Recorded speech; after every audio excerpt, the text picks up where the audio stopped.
जय हिंद, नमस्कार फ्रेंड्स। ज्योति क्लासेस में आप सभी का एक बार फिर से स्वागत है। फ्रेंड्स, जैसा कि आप सभी को पता है, हमारी जो होम साइंस की सीरीज चल रही है क्लास 6 to 12, उसको हमने कंटिन्यू रखी है और उसमें अभी तक हमने हमारा जो क्लास 6 था उसको हमने कंप्लीट कर लिया है और हमने स्टार्ट किया है अपना क्लास 7 की बुक। और क्लास 7 की बुक में भी हमने जो है हमारा चैप्टर 7 कंप्लीट कर लिया है। तो आप सभी से रिक्वेस्ट है, अगर आप हमारे साथ अभी न्यू जुड़े हैं तो प्लीज़ आप प्लेलिस्ट में जाइए, और आपने अगर अभी तक हमारी क्लास 6 नहीं देखा, यानी कि क्लास 6 की वीडियोस नहीं देखी है, तो डोंट वरी, आप प्लेलिस्ट में जाइए। वहाँ पे आपको क्लास 6 के जितने भी चैप्टर हैं वो टॉपिक वाइज बहुत ही आसान भाषा में अच्छे से कराए गए, जिसमें पॉइंट टू पॉइंट बातें आपके माइंड में फीड होंगी और आपको बहुत ही अच्छे से समझ में आएगा। तो और ये जो हमारी सीरीज चल रही है फ्रेंड्स, आप सभी को पता है कि इसका मेन टारगेट क्या है कि होम साइंस से रिलेटेड जितने भी एग्ज़ाम होते हैं, एक बार आप अपना सिलेबस पढ़िए और उसके बाद होम साइंस से रिलेटेड जितने भी एग्ज़ाम होते हैं आप उनको ईजिली क्रैक कर सकिए। यानी कि कोई भी एग्ज़ाम, कोई भी वैकेंसी निकलती है तो आप किसी भी वैकेंसी के लिए क्या करें, अपने आप को प्रिपेयर्ड पाएँ। क्योंकि आपके ऐसा ना हो कि आपने तैयारी की टीजीटी की और वैकेंसी निकली है पीजीटी की, आपने पीजीटी की तैयारी करी वैकेंसी निकली है नेट की है। तो ऐसा नहीं होना चाहिए फ्रेंड्स। हमें जो है हमें एक बार अपना सिलेबस पढ़ना है, तो फिर तो होम साइंस से रिलेटेड कोई भी एग्ज़ाम हो, मैंने आपको पहले ही बताया कि हम पढ़ते तो बहुत हैं पर वही नहीं पढ़ते जो हमें पढ़ना चाहिए, है ना। अपना सिलेबस ही नहीं पढ़ते हैं। एक बार सिलेबस पढ़िए और आपको मैं ये गारंटी देती हूँ, आपसे विश्वास के साथ कह सकती हूँ मैं, क्योंकि जो भी हमारा एग्ज़ाम होता है फ्रेंड्स, चाहे वो किसी भी सब्जेक्ट का हो, उसका मूल मंत्र क्या होता है कि आप उसके सिलेबस को चट डालिए। यानी कि आप उसके सिलेबस को जितना अच्छे से पढ़ सकते हैं, जितनी बार पढ़ सकते हैं उतनी बार आप उसको पढ़िए। फिर आप देखिए, आपको कहीं इधर उधर भागने की ज़रूरत नहीं है। आप खुद ही अपने आप को बहुत ही ज़्यादा स्ट्रॉन्ग पाएंगे। आपको खुद ही फील होगा कि आपने कितनी नॉलेज गेन कर ली है। और एक बार सिलेबस पढ़िए, फिर कोई भी वैकेंसी निकलती है आप हर एग्ज़ाम दीजिए, है ना। क्योंकि जो भी एग्ज़ाम होता है सब कुछ सिलेबस से ही आता है।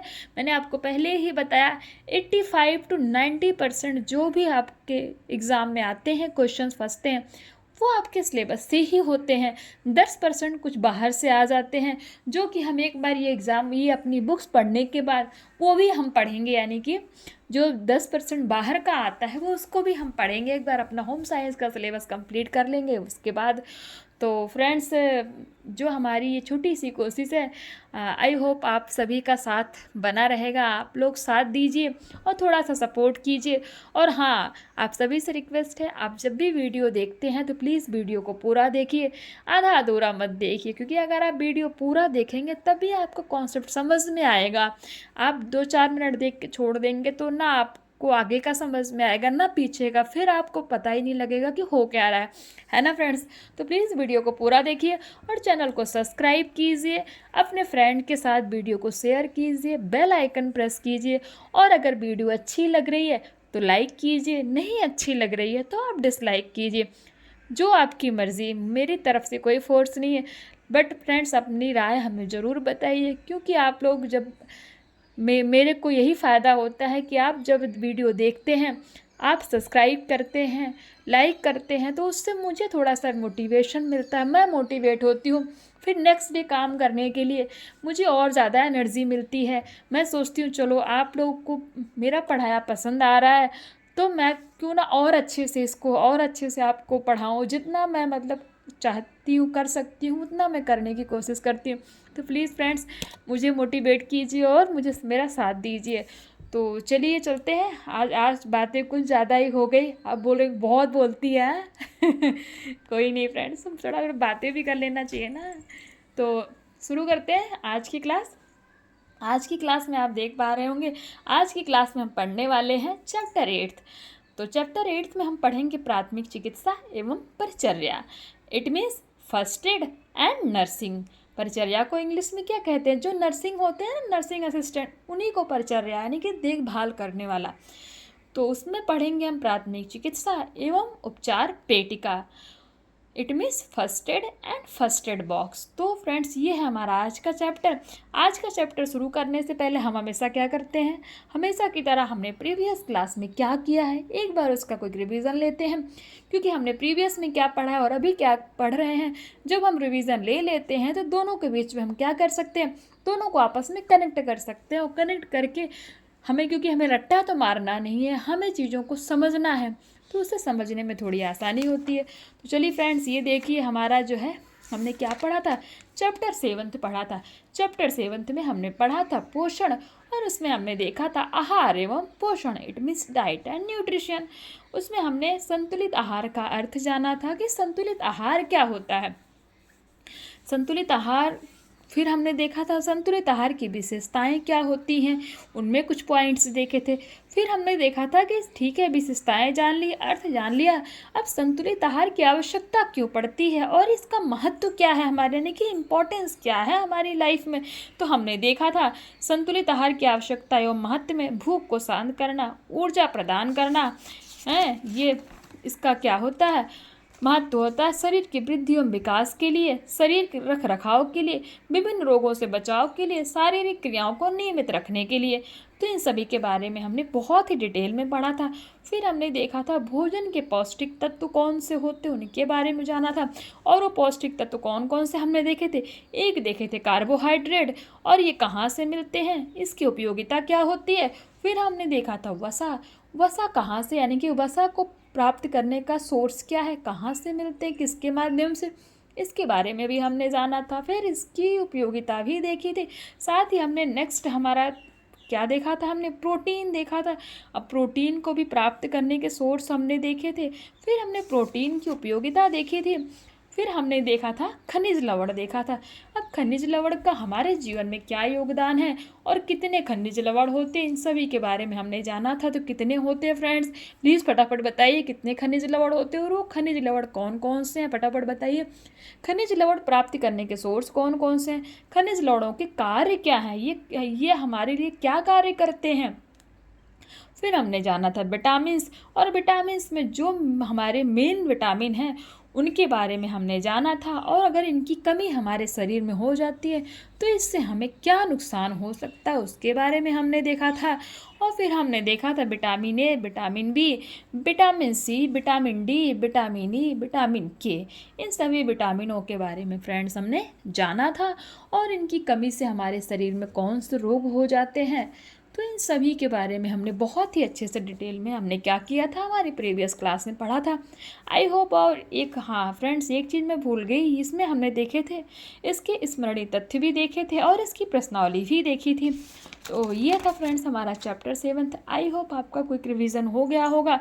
अगर अभी तक आपने वीडियो नहीं देखी, जैसे मैंने पहले भी बोला, प्लेलिस्ट में जाइए, आपको बहुत ईजिली वहाँ पे वीडियो सारी प्रोवाइड कराई गई, आप आराम से उनको देख सकते हैं। तो चलिए फ्रेंड्स शुरू करते हैं आज की क्लास। आज की क्लास में हमने आपको बताया कि जैसा कि हम क्या पढ़ने वाले, प्राथमिक चिकित्सा एवं उपचार पेटिका, it means first aid and first aid box. तो देखते हैं क्या है प्राथमिक चिकित्सा। आपको याद होगा प्राथमिक चिकित्सा हमने हमारी जो क्लास 6 की बुक थी उसमें भी हमने पढ़ा था, उसमें हमने जाना था बेसिकली प्राथमिक चिकित्सा होता क्या है। तो आज भी हम क्या करेंगे, इसको रिपीट करेंगे। मैंने आपको पहले ही बताया हमारे सारे टॉपिक वही हैं, बट क्या है कि टॉपिक तो सेम ही है फ्रेंड्स हर क्लास में, बस थोड़े थोड़े टॉपिक जैसे आपको नए मिलते जाएंगे। और फिर उसके बाद क्या है फ्रेंड्स कि थोड़े नए न्यू टॉपिक 1 2 3 चैप्टर आपको मिल सकते हैं। साथ ही क्या है ना, जो टॉपिक आपने प्रीवियस क्लासमेट में 6th में पढ़ा है, 7th में उस टॉपिक का क्या होगा, थोड़ा सा उसका लेवल अप कर दिया जाएगा। बस टॉपिक वही है फ्रेंड्स, बट आप उनको थोड़ा सा अप लेवल पे जानोगे, इट मीन्स एडवांस लेवल पे थोड़ा उनके बारे में और अच्छे से जानोगे। 8th में जाओगे इसी प्राथमिक चिकित्सा के बारे में आप और अच्छे से पढ़ोगे। 9th में जाओगे तो और भी ज़्यादा जानकारी आपको प्राथमिक चिकित्सा के बारे में मिलेगी। तो आई होप आपको समझ में आ रहा होगा मैं क्या कहना चाहती हूँ। तो प्राथमिक चिकित्सा देखते हैं। चिकित्सक के आने से पूर्व रोगी का किया गया उपचार या देखभाल प्राथमिक चिकित्सा कहलाता है। यानी कि कोई बीमार है, सपोज आप जैसे घर में क्या है, घर में किसी को फीवर आया है और डॉक्टर उसको फ़ीवर कंटिन्यू आ रहा है, आपने डॉक्टर से बात की है, डॉक्टर आने वाले या फिर आप डॉक्टर के पास उनको ले जाने वाले हैं, बट उनको समझ लीजिए आप उनको फ़ीवर 102 101 बहुत ज़्यादा है, यानी कि तो आप क्या करेंगे? पहले डॉक्टर के पास ले जाने से पहले हम क्या करते हैं? हम घरेलू उपचार करते हैं। घरेलू उपचार मतलब उसकी देखभाल करते हैं कि थोड़ा ठंडे पानी की पट्टी रखते हैं, थोड़ा पूरी बॉडी को क्या करते हैं, उसको मतलब ठंडा करते हैं, यानी कि पोंछते हैं गीले कपड़े से, हैं, जिससे कि बुखार थोड़ा कम हो सके। जब बुखार थोड़ा कम होता है तो फिर हम डॉक्टर को लेके जाते हैं, डॉक्टर के पास लेके जाते हैं। तो वही हमारा क्या कहता है, यानी कि डॉक्टर के पास जाने से पहले किसी भी बीमार व्यक्ति की जो आप देखभाल करते हैं, जो उसका उपचार करते हैं, उसी को हम क्या कहते हैं? प्राथमिक चिकित्सा हम कहते हैं। आई होप आपको प्राथमिक चिकित्सा समझ में आ गया होगा क्या होता है। तो देखते हैं, अब बुक के हिसाब से पढ़ते हैं। रोगी व घायल व्यक्ति को आराम तथा सहायता पहुंचाने के लिए प्राथमिक सहायता प्रदान करना क्या कहलाता है? आवश्यक हो जाता है। प्राथमिक चिकित्सा बहुत ही महत्वपूर्ण होती है। व्यक्ति चाहे कितनी भी सावधानी क्यों न रखे, फिर भी अनेक दुर्घटनाएं हो जाती हैं, जैसे खेलते समय मोच आ जाना या चोट लगना, घरेलू कार्य करते समय हाथ का जल जाना या कट जाना आदि। दुर्घटनाग्रस्त व्यक्ति की प्राथमिक चिकित्सा करने वाले व्यक्ति को ही क्या कहते हैं? प्राथमिक चिकित्सक कहते हैं। यानी कि जिसके साथ दुर्घटना हुई है, जिसको बीमारी है, उसकी देखभाल जो व्यक्ति कर रहा है, डॉक्टर के पास ले जाने से पहले या डॉक्टर के आने से पहले उस व्यक्ति को क्या कहते हैं? प्राथमिक चिकित्सक कहते हैं। और जो उसकी देखभाल कर रहा, उस देखभाल को क्या कहते हैं? प्राथमिक चिकित्सा। यानी कि जो व्यक्ति बीमार है उसकी जो देखभाल की जा रही है उसको क्या कहेंगे? प्राथमिक चिकित्सा। और जो उसकी देखभाल करता है उसी को हम क्या कहते हैं? प्राथमिक चिकित्सक कहते हैं। आई होप आपको प्राथमिक चिकित्सा और प्राथमिक चिकित्सक के बीच का डिफरेंट बहुत ही अच्छे से क्लियर हो गया होगा। अब देखते हैं प्राथमिक चिकित्सा के उपचार में सावधानियां, यानी कि जब हम किसी को प्राथमिक चिकित्सा दे रहे हैं, इट मीन्स उसकी देखभाल कर रहे हैं, तो हमें क्या सावधानियां बरतनी चाहिए, किन चीज़ों का ध्यान रखना चाहिए। नंबर 1, पैर में मोच आ जाने पर जूते या मोजे उतार देने चाहिए। जैसे कोई रास्ते में चल रहा है, उसको चोट लग गई है, उसके पैर में मोच आ गया है, तो आप उसकी देखभाल करने के लिए क्या करेंगे? उसको देखने के लिए क्या करेंगे? उसके जो उसने जूते पहने और मोजे पहने, पहले आप उनको उतारेंगे। बेहोश व्यक्ति को होश में लाने का प्रयास करेंगे। सपोज़ कोई व्यक्ति बेहोश है तो उसको क्या करेंगे? हम होश में लाने का प्रयास करेंगे। अगर हम उसकी डॉक्टर के पास ले जाने से पहले हम उसको क्या करेंगे? होश में हम उसकी प्राथमिक चिकित्सा करेंगे ना, होश में लाने का प्रयास करेंगे। उसके लिए हम क्या करेंगे? हमने देखा ही है कि उसके पहले हम क्या करते हैं, उसके लिए उसके चेहरे पे पानी डालते हैं, जिससे वो होश में आ जाता है। अतिशीघ्र चिकित्सक को बुलाने की व्यवस्था करनी चाहिए, यानी कि जितना जल्दी हो सके डॉक्टर को बुलाने की व्यवस्था करनी चाहिए। पानी में डूबे हुए व्यक्ति को पेट के बल उल्टा लिटाकर उसके पेट में भरा पानी निकाल देना चाहिए। यानी कि जैसे कोई व्यक्ति है, कोई भी इंसान है, वो जैसे डूब गया है नदी में, उसको तैरना नहीं आता या फिर जानबूझकर डूब गया है, तो क्या अगर जब आप उसकी हेल्प करेंगे तो क्या करेंगे? उसको पहले तो आप पानी से बाहर निकालेंगे, और पानी से बाहर निकालने के बाद क्या करेंगे? उस व्यक्ति को पेट के बल यानी कि उल्टा लिटाकर उसके पेट में भरा पानी निकालने की कोशिश करेंगे। और भरा पानी निकालने क्या करते हैं? पीठ पे दबाते हैं ना, दबाने से जो क्या मुंह से वो पानी जो उसके अंदर होता है वो निकल जाता है। अब देखते हैं, दम आदि घुटने पर रोगी के वस्त्र ढीले करके उसे स्वच्छ हवादार स्थान पर लिटा देना चाहिए। यदि किसी व्यक्ति की सांस रुकी हुई है तो उसे कृत्रिम सांस से दिलानी चाहिए। अब देखते हैं प्राथमिक उपचार की विधियां। मोच आना, मोच में किस तरह प्राथमिक उपचार किया जाता है? कभी कभी ऊंचे नीचे स्थान पर चलते हुए या मैदान में खेलते हुए पैर जोर से मुड़ जाता है, जिससे पैर में दर्द होता है, इसे ही मोच आना कहते हैं। मोच की पहचान क्या? आप कैसे आइडेंटिफाई करेंगे कि मोच ही आया है? मोच आने के लक्षण निम्न हैं। उस स्थान का रंग नीला या काला पड़ जाता है। किस स्थान का? जिस स्थान पर मोच आई है। आप देख पा रहे हो, इस पैर को आप देख पा रहे हैं ना, इसमें देखिए जहाँ पे मोच आई है ये आपको नीला नीला कलर का दिख रहा होगा। उस स्थान पर सूजन भी आ जाती है, जो कि आप ये भी देख पा रहे हैं कि जहाँ पे नीला पड़ा हुआ है वहाँ पे क्या हो गया? पूरा पैर सूज गया, यानी कि स्वेलिंग आ गई है। अंग के हिलाने डुलाने में असहनीय दर्द होता है। यानी कि जिस जगह पे मोच आई है, आप उस जगह को अगर आप हिलाएंगे, थोड़ा सा भी मूवमेंट कराएंगे तो बहुत ज़्यादा दर्द होगा, जो कि वो सह नहीं सकता। मोच का उपचार। अब मोच का आप किस तरह उपचार करेंगे? आयोडेक्स मूव या अन्य दर्द निवारक दवाइयों से मालिश करनी चाहिए। यानी कि जिसको मोच आया है तो उसको क्या करना चाहिए? मूव, आयोडेक्स या फिर और कोई भी जिसे दर्द का निवारण हो सके उनसे क्या करना, उनकी मालिश करनी चाहिए।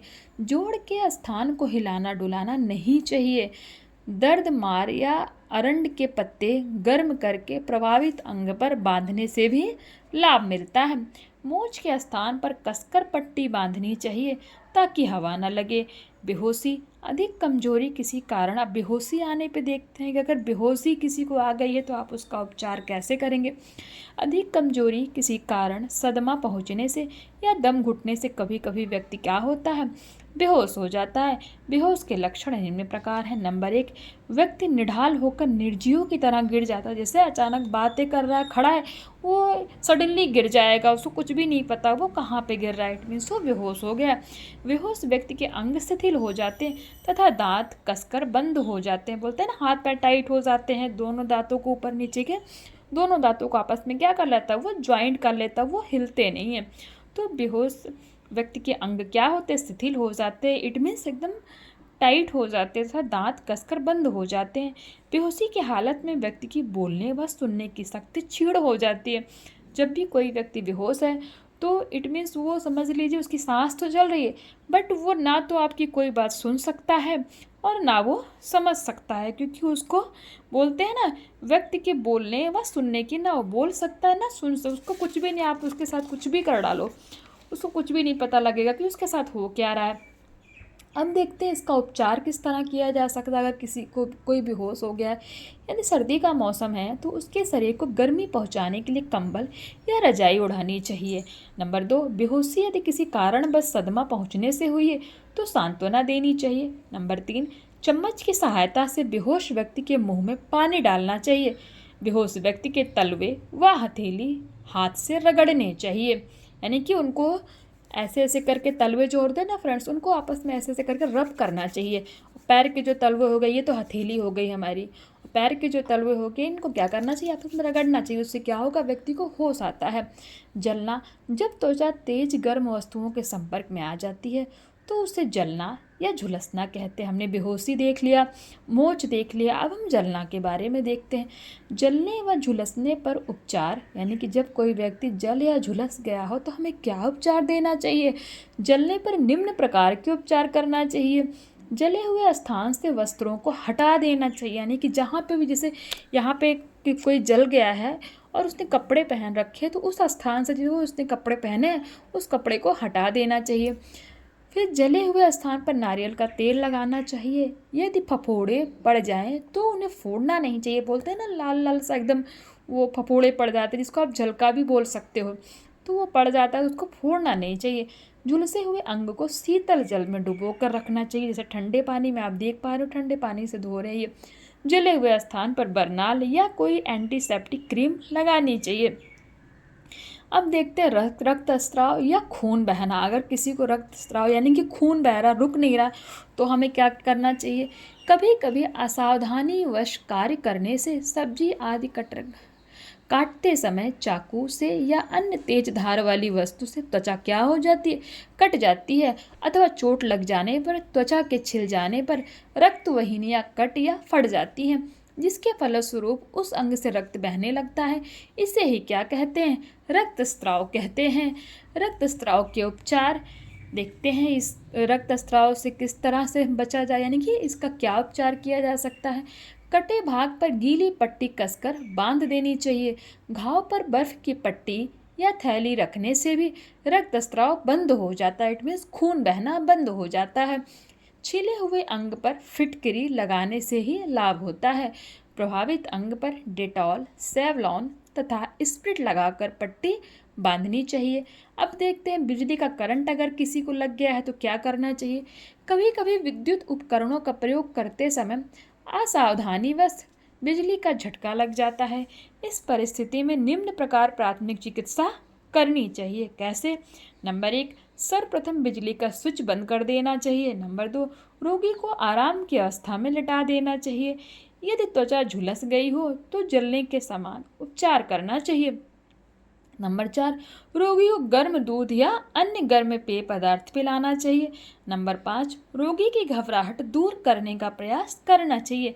तो ये आपने एक पॉइंट, आई होप आपको शायद समझ में आया होगा। अगर ना भी आया हो, देखिए क्या है, यदि त्वचा झुलस गई हो तो जलने के समान उपचार करना चाहिए। मीन्स हमने जलने में पढ़ा था ना, जलने में आपको क्या करना चाहिए? जले हुए स्थान से वस्त्रों को हटा देना चाहिए। यानी कि जो जो चीज़ आप जले हुए स्थान पर करते हो वही वही सेम ट्रीटमेंट आपको बिजली का जिसको करंट लगा है उसको आपको देना है। तो आई होप ये पॉइंट आपको समझ में आ गया होगा।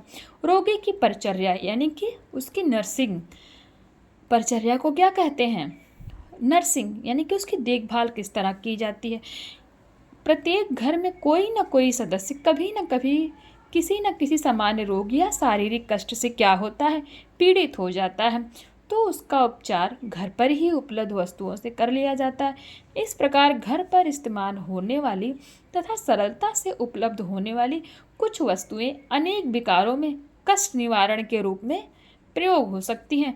विभिन्न विकारों के उपचार के लिए प्रयोग होने वाली घरेलू वस्तुओं को क्या कहते हैं? घरेलू नुस्खे कहा जाता है। गृह परिचारिका, अब गृह परिचारिका कौन होती है? रोगी की परिचर्या करने वाली महिला ही गृह परिचारिका होती है। यानी कि जो कोई बीमार है, जो कोई रोगी है, उसकी देखभाल करने वाली महिला को ही हम क्या बोलते हैं? गृह परिचारिका बोलते हैं। अधिकतर गृह परिचर्या का कार्य गृहिणी को ही करना पड़ता है। अब देखिए, गृह परिचर्या और परिचारिका में डिफरेंस। परिचर्या जो देखभाल करने वाला, चाहे वो स्त्री हो या फिर पुरुष हो, कोई भी हो सकता है ना देखभाल करने वाला, उसको परिचर्या बोलते हैं। लेकिन परिचारिका, अगर आपको गृह परिचारिका की बात हो रही है, इट मीन्स क्या हो रहा है? वो किसी लेडी के बारे में बात हो रही है, इट मीन्स किसी महिला के बारे में बात हो रही। परिचारिका मतलब महिला, देखभाल कर रही है बट वो महिला है। इसी से आपको डिफरेंस पता चल गया होगा। गृह परिचर्या में फिर से बताती हूँ, परिचर्या क्या होता है? किसी रोगी की देखभाल करने वाला, उसको नर्सिंग देने वाला, चाहे वो पुरुष हो चाहे महिला हो। बट परिचारिका क्या होती है? ये भी नर्सिंग ही देती है बट ये सिर्फ महिला होती है, कोई पुरुष परिचारिका नहीं हो सकता। तो आई होप आपको परिचर्या और परिचारिका के बीच का डिफरेंस अच्छे समझ में आ गया होगा। गृह परिचारिका के गुण गृह परिचारिका के निम्न गुण हैं। नंबर 1, गृह परिचारिका को धैर्यवान तथा विनम्र स्वभाव का होना चाहिए। नंबर 2, उसमें समय पालन की भावना होनी चाहिए। नंबर 3, गृह परिचारिका को मृदुभाषी यानी मीठा बोलने वाली व कर्तव्यपरायण होना चाहिए। नंबर 4, गृह परिचारिका को हंसमुख व सहनशील होना चाहिए। उसे अपने व रोगी की स्वच्छता के प्रति सचेत रहना चाहिए। गृह परिचारिका को शिक्षित होना चाहिए, इट मीन्स एजुकेटेड होना चाहिए। ये देखिए, आपको एक गृह परिचारिका दिख रही होगी ना, नर्सिंग ड्रेस पहने हुए, तो इसी को हम कहते हैं गृह परिचारिका। उसकी स्मरण शक्ति तेज होनी चाहिए, यानी कि उसकी मेमोरी पावर क्या होनी चाहिए? अच्छी होनी चाहिए, वो चीज़ों को भूले ना, जिससे वह डॉक्टर को रोगी के बारे में सही सूचना दे सके। परिचारिका के कार्य क्या हैं देख लेते हैं। परिचारिका को निम्न कार्य करने पड़ते हैं। नंबर 1, रोगी के वस्त्र बदलने तथा स्वच्छता का ध्यान रखना चाहिए। नंबर 2, रोगी को सही समय पर दवाई, जूस, फल आदि देनी चाहिए। नंबर 3, रोगी के बिस्तर, कपड़े व अन्य वस्तुओं की सफाई करनी चाहिए। नंबर 4, शरीर का तापमान नोट करते रहना चाहिए, यानी कि अगर फीवर है, कम है, ज़्यादा है, फीवर नहीं है, ये सब क्या करते रहना चाहिए? टेम्परेचर नोट करते रहना चाहिए। चोट आदि पर सही प्रकार से पट्टी करनी चाहिए। नंबर 6, अन्य व्यक्तियों को रोगी से दूर रहना चाहिए। चिकित्सक के निर्देशानुसार रोगी को हल्का व सुपाच्य भोजन देना चाहिए। अब देखते हैं गृह परिचर्या के उपकरण क्या क्या है, कि वो किन किन चीज़ों से क्या करते हैं, उनकी देखभाल करते हैं। गृह परिचर्या के लिए परिचारिका को निम्न उपकरणों की आवश्यकता होती है। Number 1, thermos flask. नंबर 2, मलमूत्र त्याग कराने वाला यंत्र। दवा की खुराक नापने के लिए एक चिह्नित गिलास। गर्म पानी की थैली। बर्फ की टोपी। रोगी की दशा व तापमान आदि लिखने के लिए नोटबुक तथा पेन, यानी कि एक गृह परिचर्या के पास ये सारे टूल्स होने चाहिए, इट मीन्स इसके उपकरण होने चाहिए। जिससे वो क्या करे, रोगी का क्या कर सके, वो रोगी को उपचार दे सके। हैं, तो अब देखते हैं उपचार पेटिका आवश्यक वस्तुएं तथा उनका प्रयोग। कभी भी कहीं भी कोई भी आकस्मिक घटना घटित हो सकती है तथा प्राथमिक उपचार की आवश्यकता हो सकती है। इस तथ्य को ध्यान में रखते हुए उपचार पेटिका फर्स्ट एड बॉक्स की आवश्यकता अनुभव की गई। उपचार पेटिका उस डिब्बे या बैग को कहते हैं जिसमें प्राथमिक उपचार के लिए आवश्यक मुख्य साधन एवं उपकरण रखे रहते हैं।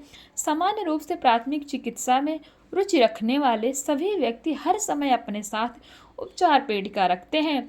वैसे प्रत्येक घर में, विद्यालय में तथा अन्य सार्वजनिक स्थानों पर भी उपचार पेटिका रखी जानी चाहिए। इट मीन्स हमारे सबके घर में भी क्या होना चाहिए, फर्स्ट एड बॉक्स होना चाहिए। तो आप बताइए किसके किसके पास फर्स्ट एड बॉक्स है। मेरे घर में तो है फर्स्ट एड बॉक्स, आपके घर में है क्या? बताइए किसके किसके घर में है, कमेंट करके। नंबर 1, अब देखते हैं प्राथमिक चिकित्सा के लिए तैयार की गई उपचार पेटिका में रखी जाने वाली मुख्य वस्तुएं तथा उनके प्रयोग का सामान्य ब्यौरा निम्नलिखित है। नंबर 1, स्वच्छ डॉक्टरी रुई। स्वच्छ डॉक्टरी रुई यानी कि जो कॉटन होता है ना, वो एकदम क्लीन होना चाहिए, क्लीन कॉटन होना चाहिए। डॉक्टरी रुई बिल्कुल साफ होती है। यदि इसे निसंक्रमित कर लिया जाए तो और भी अच्छा होता है। रुई से दुर्घटनाग्रस्त व्यक्ति के घाव आदि को साफ किया जाता है। नंबर 2, पट्टियाँ। प्राथमिक उपचार के लिए उपचार पेटिका में भिन्न भिन्न आकार की कुछ पट्टियाँ अवश्य रखी जाती हैं। सामान्य रूप से व्यक्ति के घाव पर दवाई लगाकर पट्टी बांधी जाती है। इससे रक्त का बहना क्या होता है, रुक भी जाता है, बहना भी रुक जाता है तथा घाव बाहरी संक्रमण से सुरक्षित हो जाता है। Number 3, pin. अब पिन का क्या उपयोग है? कभी कभी पट्टियों को रोकने के लिए पिन लगाई जाती है, यानी कि पट्टियों को बांधने के लिए क्या किया जाता है, उसमें पिन लगा दिया जाता है जिससे कि वो आपस में एक दूसरे के साथ बंध जाए और खुले ना। अब देखते गाज। अब ये गाज क्या होता है? गाज एक प्रकार का जालीदार कपड़ा होता है। घाव पर गाज की कुछ तह रखकर ही पट्टी बांधी जाती है। Number 5, tape. शरीर के कुछ स्थान ऐसे होते हैं जहां पट्टी नहीं बांधी जा सकती। ऐसे स्थान पर चोट लग जाने पर वहां दवाई लगाकर गाज तथा रुई रखकर टेप चिपका दिया जाता है। गाज गाज क्या होता है, हमने पढ़ा ना, गाज एक प्रकार का जालीदार कपड़ा जिसके अंदर मतलब जाली बनी होती है। नंबर 6, कैंची। उपचार पेटिका में एक छोटी कैंची अवश्य रखी जाती है। प्राथमिक उपचार करते समय पट्टी अथवा टेप को काटने के लिए कैंची का प्रयोग किया जाता है। अब देखते हैं नंबर 7, पैड। कपड़े एवं रुई से बनी गद्दी को ही पैड कहते हैं। कभी कभी पैड रखकर घायल अंग को सहारा दिया जाता है। प्रायः पैड रखकर ही अंगों को सहारा देने वाली पट्टियां बांधी जाती हैं। नंबर 8, चिमटी। उपचार पेटिका में एक बारीक मुंह वाली चिमटी भी अवश्य रखी जाती है। किसी व्यक्ति को कांटा चुभ जाने अथवा किसी बर्रे या बिच्छू आदि के द्वारा डंक मारे जाने पर उन्हें निकालने के लिए चिमटी को प्रयोग में लाया जाता है। नंबर 9, चम्मच तथा गिलास। दुर्घटनाग्रस्त व्यक्ति को पानी, दूध अथवा दही आदि पिलाने के लिए, दवा आदि पिलाने के लिए उपचार पेटिका में एक चम्मच तथा एक गिलास भी रखा जाता है। नंबर 10 देखते हैं, दिया सलाई तथा स्पिरिट लैंप। अब इसकी क्या आवश्यकता पड़ गई? किसी यंत्र को गर्म करने अथवा निसंक्रमित के लिए स्पिरिट लैंप का प्रयोग किया जाता है। स्पिरिट लैंप को जलाने के लिए दिया सलाई की आवश्यकता होती है। नंबर 11, गर्म पानी की बोतल या रबड़ की एक थैली होती है। इसमें गर्म पानी भरकर दुर्घटनाग्रस्त व्यक्ति के शरीर को आवश्यक गर्म सेक दिया जा सकता है, यानी कि जितनी आवश्यकता हो उतना गर्म सेक दिया जा सकता है। नंबर 12, बर्फ़ की टोपी। यह एक थैली होती है जिसमें बर्फ़ भर ली जाती है। तीव्र ज्वर को कम करने के लिए अथवा शरीर के किसी अंग से बहने वाले रक्त को रोकने के लिए इसे प्रयोग में लाया जाता है। नंबर 13, कुछ साधारण दवाएं, यानी कि जो नॉर्मल दवाएं होती हैं। उपर्युक्त वर्णित उपकरणों एवं सामग्री के अतिरिक्त उपचार पेटिका में कुछ साधारण दवाएं भी रखनी आवश्यक होती हैं। सर्वप्रथम उपचार पेटिका में कोई दर्द निवारक दवा अवश्य रखी जानी चाहिए। जिससे अचानक किसी को दर्द होने लगे तो हमारे पास जब उपचार पेटिका इट मीन्स फर्स्ट एड होगा तो हम उसमें से निकाल कर उसको दवा दे सकते हैं दर्द की। इसके अतिरिक्त उपचार पेटिका में रखी जाने वाली कुछ मुख्य दवाओं के नाम निम्नलिखित हैं। Number 1, Amrit Dhara, tincture iodine, tincture benzoin, Iodex, Burnol, spirit, glycerine, Dettol, potassium permanganate, acriflavine lotion. फिर देखते हैं मर्क्यूरोक्रोम। क्या? मर्क्यूरोक्रोम तथा ग्लूकोज आदि। विक्स, पुदीन हरा, फिटकरी, डिस्प्रिन, लौंग का तेल इत्यादि। यानी कि ये कुछ आवश्यक दवाएं हैं, इनको क्या करना चाहिए, हमारे फर्स्ट एड किट में हमारे पास रखना चाहिए। तो फ्रेंड्स, ये था हमारा चैप्टर 8। थोड़ा सा बड़ा था बट बहुत इंपॉर्टेंट चैप्टर था, क्योंकि वीडियो थोड़ी सी लंबी हो गई आज। तो मिलते हैं नेक्स्ट वीडियो में, जिसमें हम करेंगे इसी चैप्टर के स्मरणीय तथ्य और करेंगे प्रश्नावली।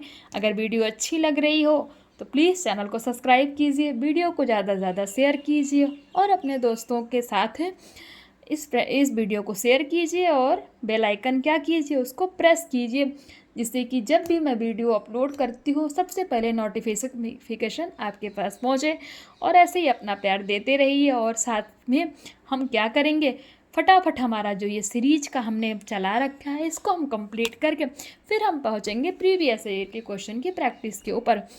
तो चलिए फ्रेंड्स, मिलते हैं नेक्स्ट क्लास में। तब तक के लिए जय हिंद, नमस्कार। हंसते रहिए, मुस्कुराते रहिए और एक दूसरे की हेल्प करते रहिए।